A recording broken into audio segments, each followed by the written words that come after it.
What is most fascinating about what happened after 2020 was the fact that we are now a metropolitan region that is losing American-born residents for the first time. Welcome to So Let's Talk Columbus. I'm Michael Wilkos, Vice President of Community Engagement at United Way of Central Ohio, and I have a confession to make right from the start. I am absolutely obsessed with this city.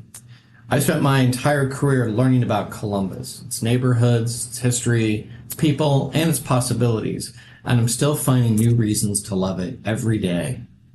For over 100 years, United Way of Central Ohio has been in the middle of that story, working alongside partners, donors, and volunteers to tackle our community's toughest challenges and create opportunities so families and neighborhoods can thrive. We also get to see up close the resilience and creativity of the people who call this place home, and that's a big part of what inspired me to do this podcast. So Let's Talk Columbus, I'll dig into a topic in one episode, exploring fascinating historical data, highlighting current challenges, and providing you with plenty of reasons to be optimistic.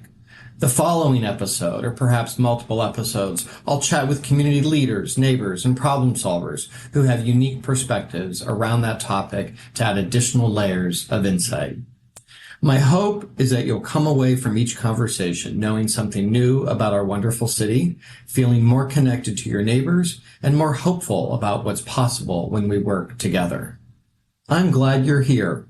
So let's get started. So let's talk Columbus. In today's episode, I'll be talking about the new Americans who are shaping our community. Before we jump into the story about what's happening in our community with regard to new Americans, I want to share with you my own family's journey. Like many people across our city, my origin story doesn't go back very far. In fact, none of my grandparents were born in the United States, and my mother never became a U.S. citizen. Both my paternal grandmother and grandfather, one from Poland, one from Czechoslovakia, both made their way to the Youngstown area, which at the time was booming because Youngstown was at the extraction point of a natural resource and the making of a product called steel. And ever since we've been living in civilizations, there have been push factors and pull factors. Push factors are things like war, famine, persecution, lack of economic opportunity, and pull factors are things like jobs, education, a sense of belonging, a sense of inclusion. These are the things that have been driving people across the planet for centuries. Columbus feels like this is a relatively new journey in our story of having a large influx of new Americans, but we're really just returning to a trend line that we once had. In fact, currently, about 14% of Franklin County was born outside of the United States. The last time that had happened was 1890. So it's not necessarily a new trend for Central Ohio, but is the returning of a trend of a significant portion of our community being born outside of the United States. So as I think about my family's journey and the economic opportunity that took my family to Youngstown, by the time I graduated high school in 1985, that economic opportunity had been eroded in my home community. But Columbus was a city of opportunity and a city of progress. And I, like many of my friends back in the 1980s, decided that if we were going to find economic opportunity, we needed to relocate, and Columbus was the destination for me. Let me put into perspective the scale of growth in our community. Since 2010, Franklin County has been growing at about 44 additional people every single day. That's about 16,000 people a year, or we have to build the entire city of Worthington every 12 months just to keep up with that population growth. What's happened over the last several years are the components of that growth has dramatically shifted. If we look at the period from 2010 to 2020, half of the growth of the Columbus region was simply babies. We have a very high birth rate relative to our death rate, and regardless of economic conditions, Columbus is going to continue to grow because we have a lot of young families and childbearing years. So half of our growth was due to babies. The other 26% was due to international arrivals, and the smallest part of our growth, at just 24%, was due to people moving from somewhere else in the United States into the Columbus region. The vast majority of that growth was coming from within Ohio. So Cleveland, Dayton, Akron, Detroit, Youngstown. Something very different happened after 2020, and that is the components of that growth dramatically shifted. Natural increase, or births minus deaths, have slipped to just 29% of our population growth, while international immigration has skyrocketed to 71% of growth. In fact, last year, for 2024 through 2025, international immigrants were 77% of the entire population growth of our metropolitan region. And in that year, we added just over 30,000 additional residents. Columbus has not been a destination for new Americans like other first-tier immigrant-led cities like New York, Miami, Los Angeles, San Francisco, which have been immigrant destinations for decades and decades. In Columbus, this really started in the 1990s. So we're considered to be a second-tier emerging market. What do I mean by second tier? That would be cities like Columbus, Denver, Indianapolis, and Charlotte. And generally speaking, when you have an emerging market that's a second-tier city, you tend to see the vast majority of international immigrants come from a single continent of origin.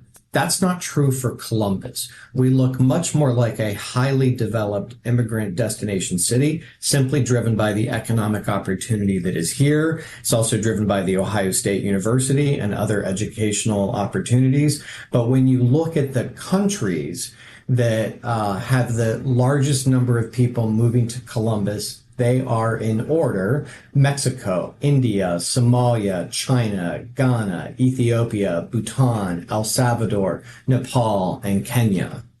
The country of origin looks very different than the country of origin back when we had 14% of our population was born outside the country back in 1890. That's when we had Italians in Italian Village and Germans in German Village.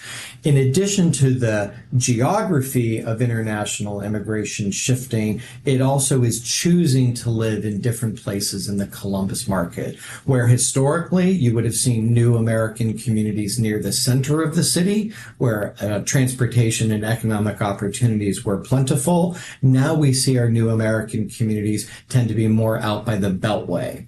So within that, we see distribution, say, in Northeast Franklin County, where we have a large African immigrant community, or Latino on the far west or far east sides.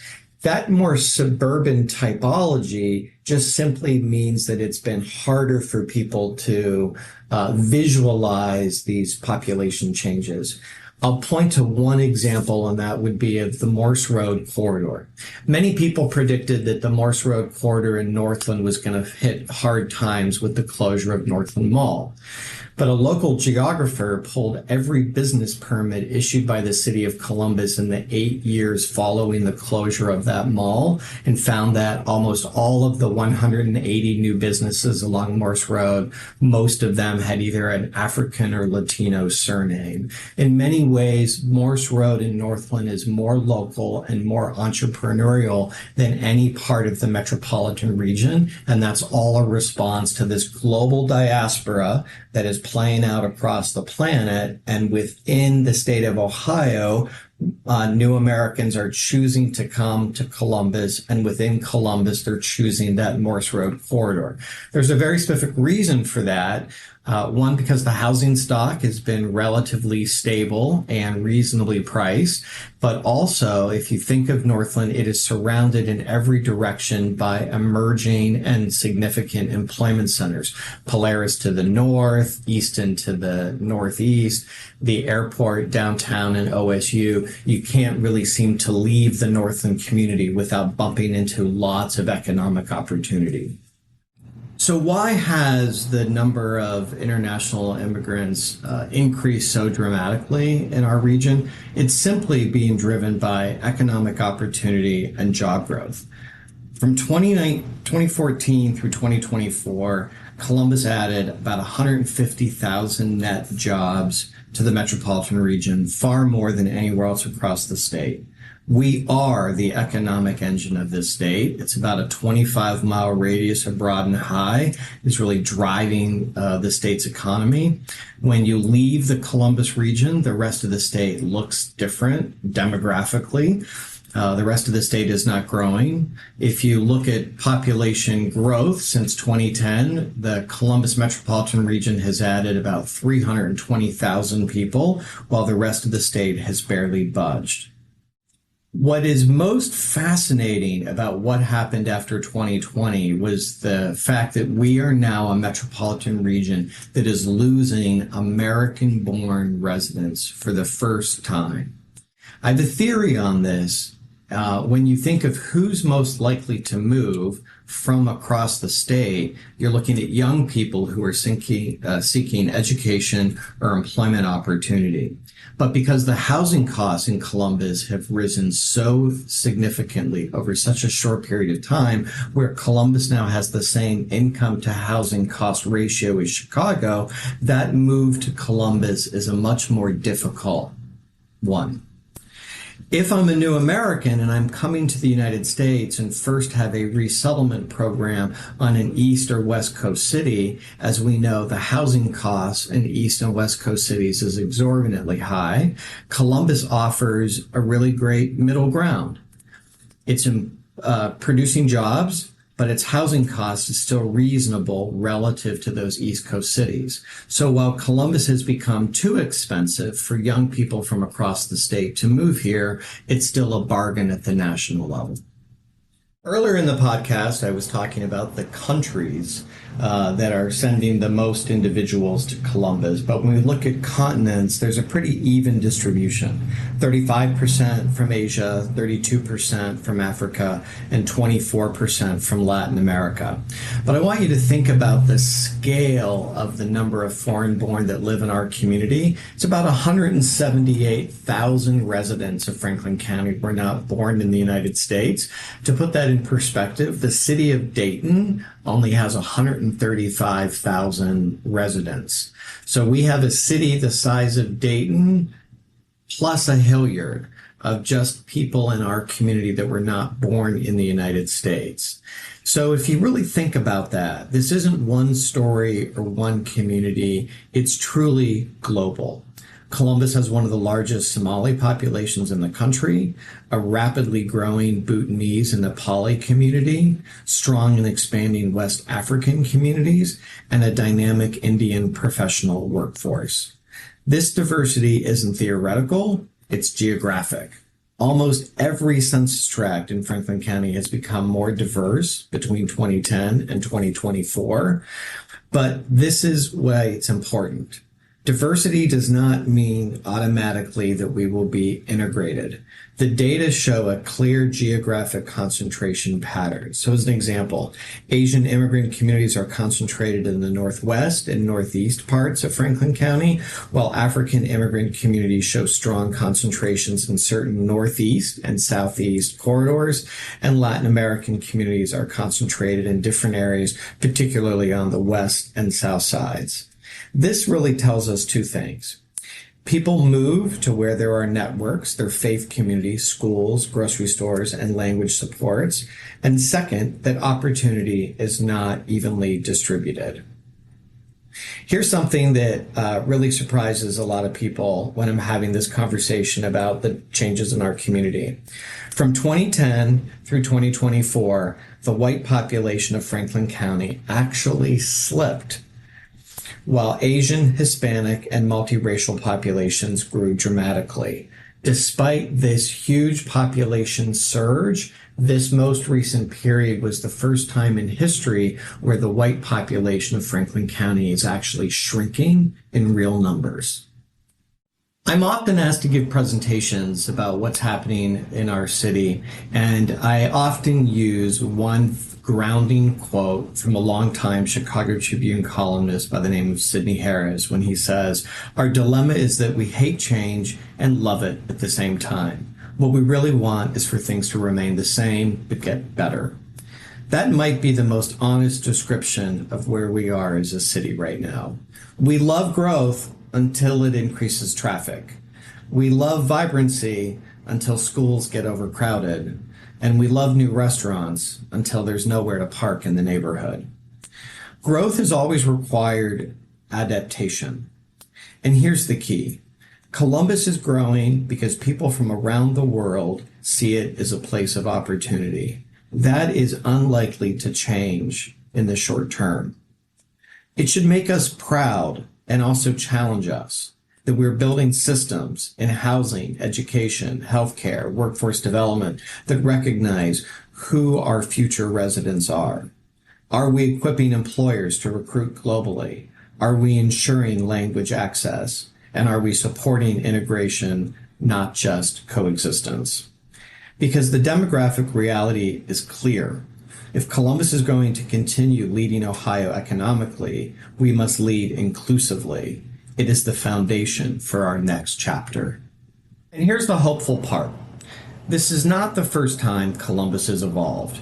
From German immigrants in the 19th century to the Appalachian migration to international refugees to the global talent pipeline, United Way has been advocating for and helping the nonprofit sector prepare for these changes.